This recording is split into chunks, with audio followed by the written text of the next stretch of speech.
I have to aim for 10 minutes before I can hit something." Miss Maudie grinned wickedly. "Well now, Miss Jean Louise," she said, "you still think your father can't do anything? Still ashamed of him?" "No'm," I said meekly. "Forgot to tell you the other day that besides playing the Jew's harp, Atticus Finch was the deadest shot in Macomb County in his time."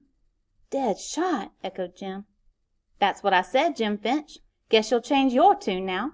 The very idea! Didn't you know his nickname was Old One Shot when he was a boy? Why, down at the landing when he was coming up, if he shot 15 times and hit 14 doves, he'd complain about wasting ammunition." "He never said anything about that," Jim muttered. "Never said anything about it, did he?" "No, ma'am." "Wonder why he never goes hunting now," I said. "Maybe I can tell you," said Miss Maudie. "If your father's anything, he's civilized in his heart. Marksmanship's a gift of God, a talent. Oh, you have to practice to make it perfect, but shooting's different from playing the piano or the like.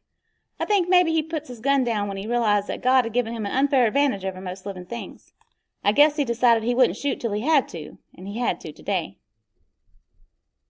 "Looks like he'd be proud of it," I said. "People in their right minds never take pride in their talents," said Miss Maudie. We saw Zebo drive up. He took a pitchfork from the back of the garbage truck and gingerly lifted Tim Johnson. He pitched the dog into the truck, then poured something from a gallon jug on and around the spot where Tim fell.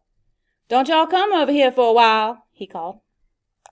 When we went home I told Jim we'd really have something to talk about on school Monday. Jim turned on me. "Don't say anything about it, Scout," he said. "What? I certainly am. Ain't everybody's daddy the deadest shot in Macomb County?" Jim said, "I reckon if he'd wanted us to know it, he'd have told us. If he was proud of it, he'd have told us." "Maybe it just slipped his mind," I said.